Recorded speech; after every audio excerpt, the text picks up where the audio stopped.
Olá, nós iremos falar sobre anatomia aplicada à cistostomia. O nosso grupo é composto pelos alunos Ana Luísa Guedes, Arthur Tavares, Christian Fernandes, Ellen Ramos, Luana Ribas e Lucas Santana. Nós fomos orientados pelo professor Dr. José Cavazoi e pelo monitor Paulo Pochilo. Os nossos tópicos para a discussão são a apresentação do que é a cistostomia, indicações e contraindicações, anatomia geral, cistostomia céu aberto, cistostomia percutânea e possíveis complicações. Mas o que é a cistostomia? Bom, é um procedimento para retirada da urina por meio de uma incisão suprapúbica, onde é fixada a sonda com uma bolsa coletora para o esvaziamento da bexiga intermitente. Então, agora a gente vai falar das indicações e contraindicações. A cistostomia ela deve ser realizada sempre que necessário aliviar a retenção urinária ou quando a gente precisar monitorar o estado dos fluidos da bexiga. Geralmente tem-se preferência por cistostomias temporárias, que são realizadas por incisões suprapúblicas na sua maioria, e elas são empregadas na prevenção de fístulas e obstruções do trato urinário, geralmente após operações que envolvem a bexiga, como correções de incontinência urinária, traumas e prostatectomias. Já a cistostomia definitiva, ela é considerada um procedimento de exceção e ela é reservada para casos como neuropatias ou obstruções do trato urinário inferior que não são passíveis de outra forma de tratamento. Com relação à cistostomia a céu aberto, ela é indicada em casos de obstrução do colo vesical ou estenose da uretra, porque essas são condições intransponíveis ao cateterismo vesical. A cistostomia a céu aberto também é indicada para traumas vesicais ou uretral ou pós-uretroplastia ou cistoplastia. Já a cistostomia por punção suprapúbica é indicada para as mesmas situações que são destinadas a céu aberto, além de tratamento de retenção urinária, decorrente de obstruções prostáticas ou uretrais, e nas quais a gente não vai conseguir realizar o cateterismo uretral. Com relação às contraindicações para o procedimento de cistostomia a céu aberto, ele é contraindicado para pacientes com suspeita ou portadores de tumores malignos na bexiga, por causa dessa possibilidade de disseminação das células tumorais ou formação de fístulas vesículo-cutâneas, e também para pacientes com acentuada redução da capacidade vesical. Já a cistostomia por punção suprapúbica tem as mesmas contraindicações da cistostomia a céu aberto, além de pacientes submetidos à radioterapia ou a cirurgias pélvicas, por causa da possibilidade de adesão do peritônio parietal ou de alças intestinais à sínfise pública. E aí, durante a punção, isso pode gerar lesões. Antes de começarmos a ver como esse procedimento é feito, vamos dar uma olhada rápida na anatomia local. A bexiga é um órgão oco-muscular que possui um volume de 300 a 500 ml. Ela é dividida em ápice, também chamado de vértice, fundo, corpo, trígono e colo, e está localizada extraperitonealmente atrás do osso púbico. O espaço anterior a ela é conhecido como espaço pré-vesical, ou espaço de Rettius. A parede abdominal imediatamente acima do pubis é composta pelos músculos reto-abdominais lateralmente e a linha alba medialmente. Como a área abordada na cirurgia está situada abaixo da linha arqueada, a poneróide dos músculos oblíquo externo, oblíquo interno e transversal se situam superficialmente ao músculo reto abdominal. Vale ressaltar que não é preciso perfurar o peritônio nesse procedimento, tendo apenas que atravessar a pele, tecido subcutâneo, camada músculo-aponerótica, espaço de Rettius e musculatura vesical, antes de chegar na luz do órgão. Isso ocorre pois a bexiga é coberta pelo peritônio apenas na sua superfície superior e posterior-superior, que não são abordadas durante a cistostomia. Quanto à vascularização da bexiga, ela é feita pelas artérias vesicais inferior, média e superior no homem, e vesical e vaginal nas mulheres. A inervação é feita pelo plexo vesical, que recebe fibras do plexo hipogástrico inferior, que tem origem nos terceiro e quarto nervos sacrais. Como nenhuma dessas estruturas cruzam a linha mediana onde a incisão deve ser feita, há baixa probabilidade que sejam lesionadas. Então, gente, agora vamos falar sobre os tipos de cistostomia, começando pela cistostomia a céu aberto. Bem, mas o que caracteriza a cistostomia a céu aberto, né? Ela representa um procedimento no qual se tem a exposição da parede anterior da bexiga, através da qual irá se inserir o catéter dentro dessa cavidade vesical, no intuito justamente de extrair o conteúdo urinário. E como funciona esse procedimento?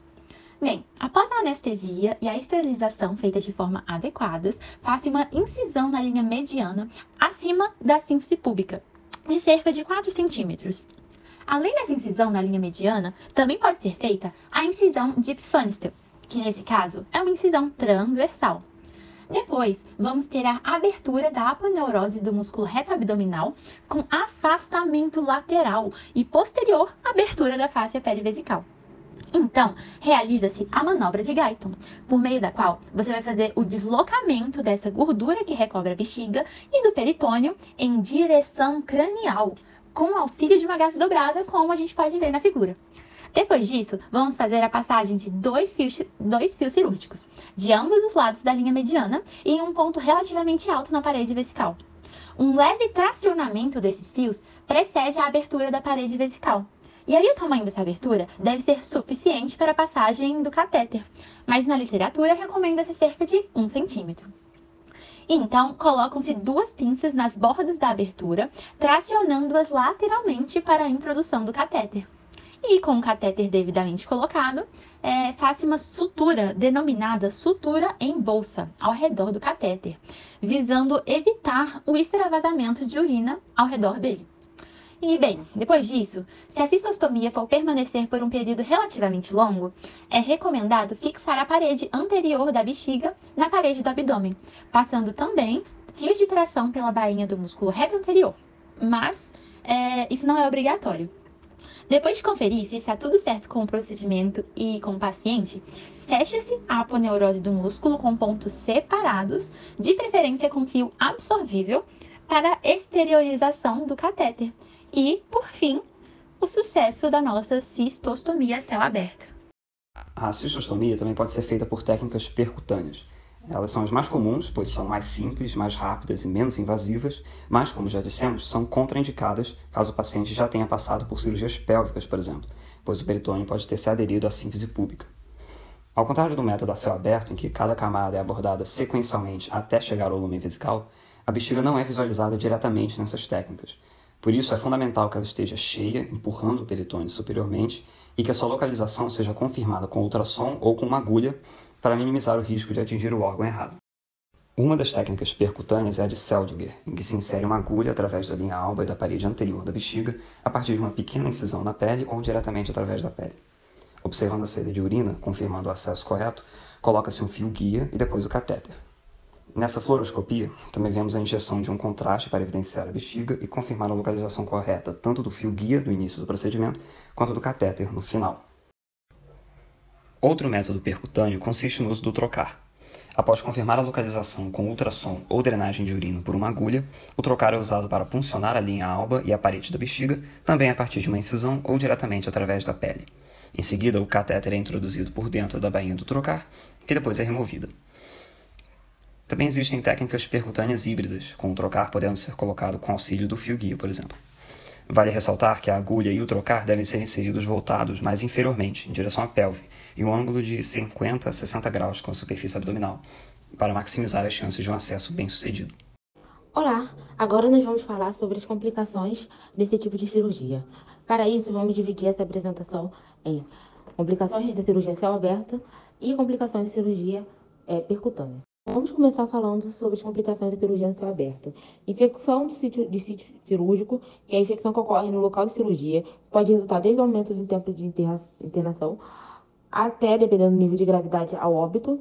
Extravasamento de urina no tecido perivesical e no subcutâneo, que pode resultar em edema. Perda de urina ao redor do catéter, que pode acontecer quando se troca o catéter por de um menor calibre, ou quando está obstruído, obstrução do catéter ou deslocamento do mesmo. Infecção urinária, que seria a presença de agente infeccioso na urina. E, geralmente, essa infecção é causada por um agente bacteriano. Pode levar a sepse ou a óbito. Incrustações calcárias ao redor do catéter.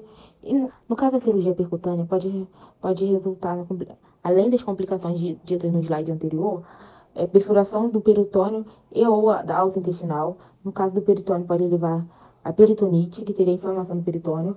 E ambas as perfurações, elas podem levar a um extravasamento do conteúdo, resultando, vamos lá. Quando esse conteúdo é extravasado, ele pode conter bactérias que não são próprias para esse local para onde ele foi levado, digamos assim. Então, pode acabar causando uma infecção, e essa infecção se não tratada, pode até progredir para coisas mais graves. E perfuração da parede posterior da bexiga ou do reto. Isso daí pode acontecer se o cirurgião, na hora de fazer a punção, ele fizer uma força excessiva. estão podendo causar essa perfuração. Essas foram as nossas referências bibliográficas e obrigada pela atenção.